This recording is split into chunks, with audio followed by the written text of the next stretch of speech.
So let's start with the sojourn. We're going to work forward in time now, from the arrival of the Israelites in Egypt through to the Exodus and beyond.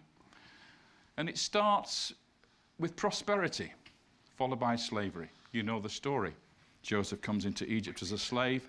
He rises to the ranks. He helps to explain Pharaoh's dreams for him. He becomes the highest official in the land.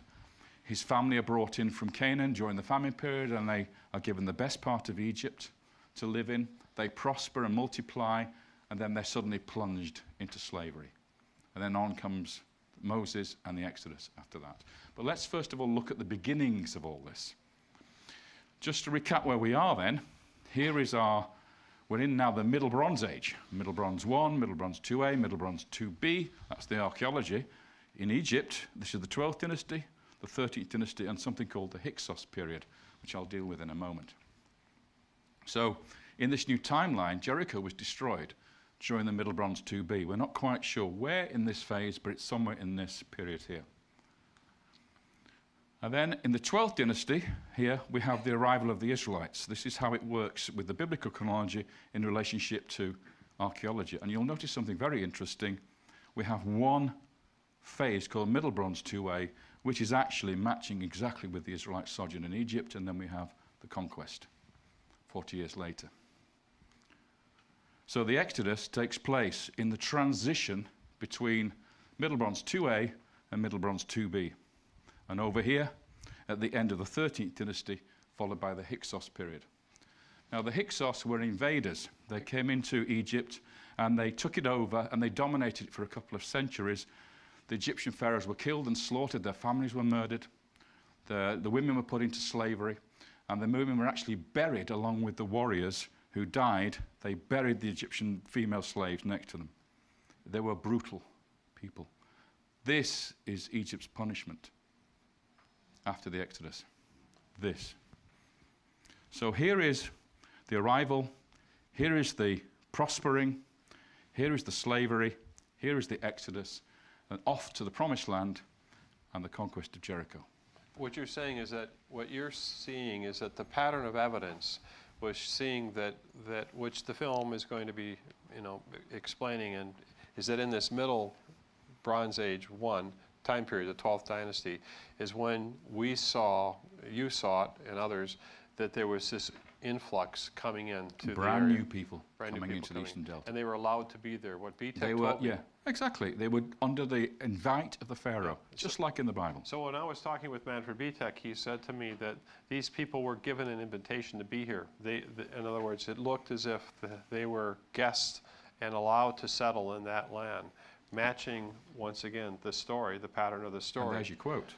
Joseph then settled his father and brothers, giving them the land holdings in Egypt in the very best part of the country, which at this particular point in Genesis it says the region of Ramesses. Other times it says Goshen.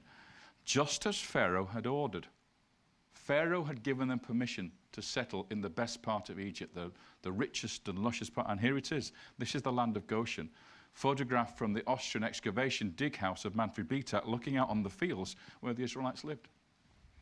And that was then when I started to realize that we were looking for patterns of evidence. Let's start over and say, where does the pattern begin?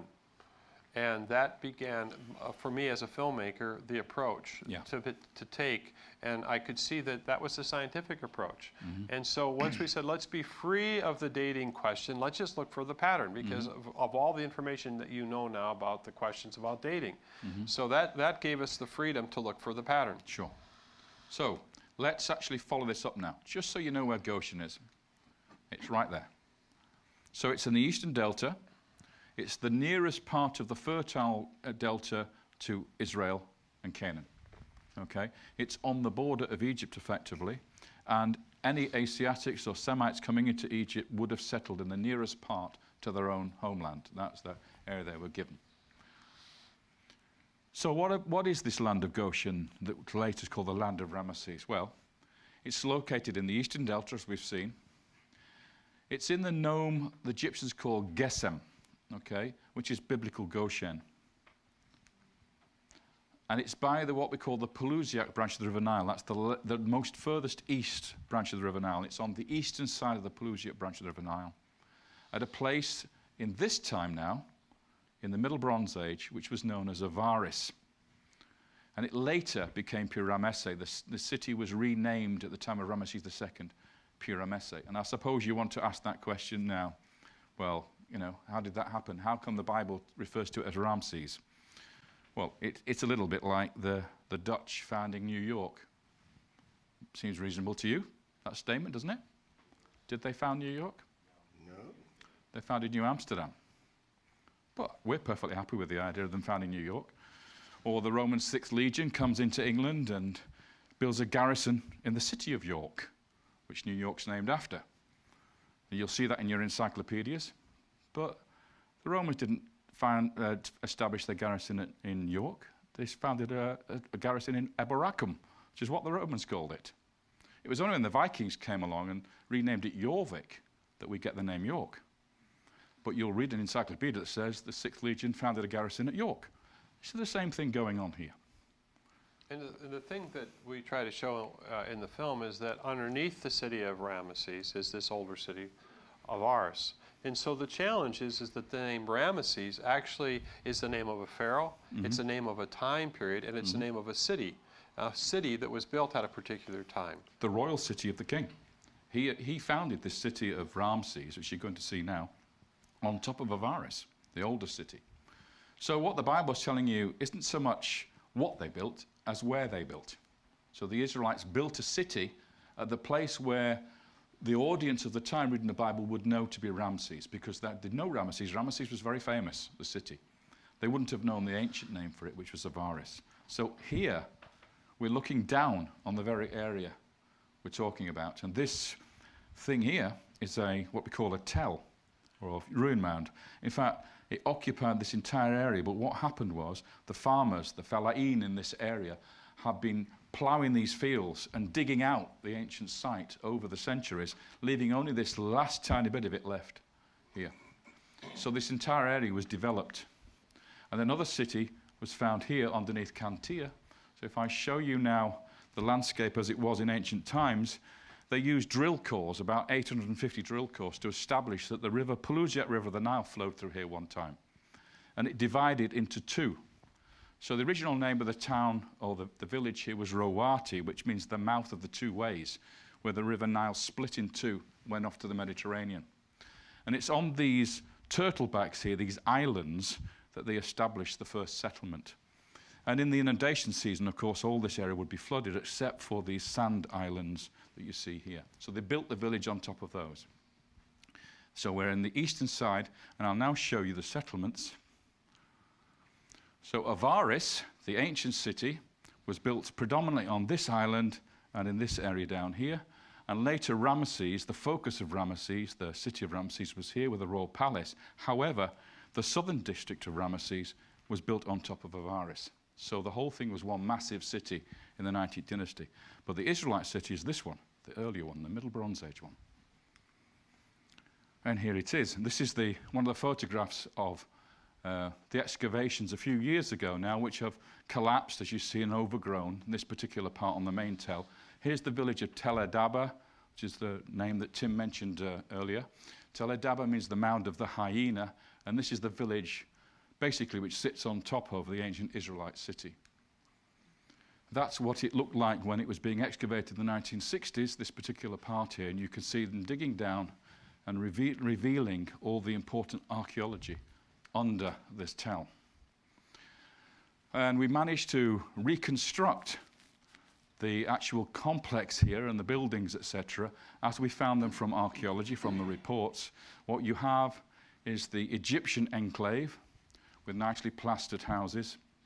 You have the royal palace and the private temple of the king facing the Pelusiat branch of the Nile, and then behind it, this massive Semitic poor area where the Semites lived in this area.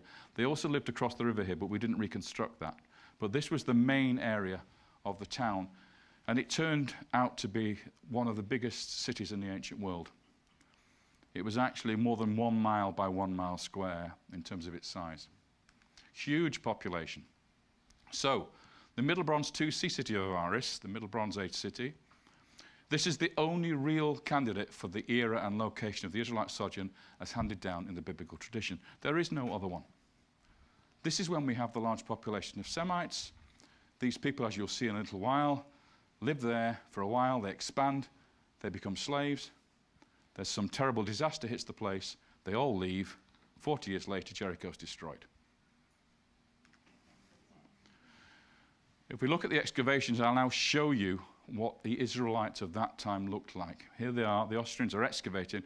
You'll notice that they're digging down less than a couple of feet before they reach the levels because the farmers have ploughed the rest away above, leaving us just the foundations. Here's a typical pair of Israelite graves. Because there are no stones in this area, because it's the delta, they use mud bricks to build their graves, and they are pits in the ground lined with bricks with a vaulted ceiling. This has been dug away, but this would have been an arch ceiling running across the entire grave here. This one has been dug out, so this one is still to be excavated. This one is open, and I'm going to show you the interior of one of these graves now. You'll notice that the body is lying on its side. Now, Egyptians are not buried on their sides, they're buried on their backs, with their hands down like that. And if you're a pharaoh, like that. And if you're a queen, like that. Okay? But an ordinary person would be buried on his back, usually in a coffin. This guy is on his side with his knees up in what we call the semi-fetal position. This is very much a trait of Semitic peoples from Canaan. This is how they buried the dead. And then along with the dead, they have pottery, which tells us the date, archaeological date of the burial. Now, some of the wealthier tombs had remarkable things in, like, for instance, this magnificent bronze, what we call duckbill axe head. So it's like a duckbill axe because it's like the beak of a duck. It's also called a fenestrated axe because it has these two holes here. But this is a very typical Middle Bronze 2A axe or weapon. And of course, we have typical Canaanite pottery. This is a storage jar from the Middle Bronze 2A. So this is how we date when this burial took place or when these burials took place. Another thing we find a lot of is tiny little vessels called tel al-Yahudiya ware, about the size, that size, which is usually for ointments, perfumes, etc., for the ladies. It's typical only of this period. Now, if I show you a waterlogged grave here, this is one from a garden tomb that you're going to see in a little while. You see this object here? That is actually a duckbill axe which has not been cleaned up. And this thing, I'm just going to restore that for you. When the archaeologists removed that from the grave and cleaned it up, it turned out to be a magnificent bronze belt. Now this is what a chieftain would wear. With his long gown on, he would have this magnificent bronze belt around here, and he'd be wearing his dagger, his really important dagger, to show his status, his wealth, his power amongst the tribe. And these are the daggers that were found in these graves. Beautiful bronze ribbing, ivory handles, gold rivets to hold the framework together. This is high status material. This is not cheap rubbish. This is really top class Canaanite, Semitic weaponry. And let me just put a little quote in from the Bible. Simeon and Levi are brothers. Their daggers are vicious weapons. So even in the Bible, we hear reference to these weapons, these daggers being worn by tribal chieftains, the sons of Jacob. And now, in some of these high-status burials of these chieftain figures, the bodies were brought to the grave on a truck, a cart, dragged by two donkeys, and then a pit was dug in front of the graves, and the throats of the donkeys were slit, and they were buried in front of the grave. Now that is, again, typically from Canaan, from Israel, later Israel. We have this type of burial. But what's important is, along with the two donkeys were two sheep placed in their sacrificial sheep. And the bone analysis by the experts on this has demonstrated that these sheep were from North Syria. They are actually the long-haired Syrian variety, which is exactly where the patriarchs came from. And this is the first time we see them in Egypt. We don't have the sheep, this type of sheep, in Egypt until this era. And we all know that the Israelites were shepherds. I think that that's one of the things that always continued to be supportive of the story. The pattern was matching once again, the pattern, the pattern, the pattern. And I think that it wasn't just, I was surprised by some of the other, people who've looked in this. They haven't really thought much about the verses and looked at it and said, well, what are the clues you would look for?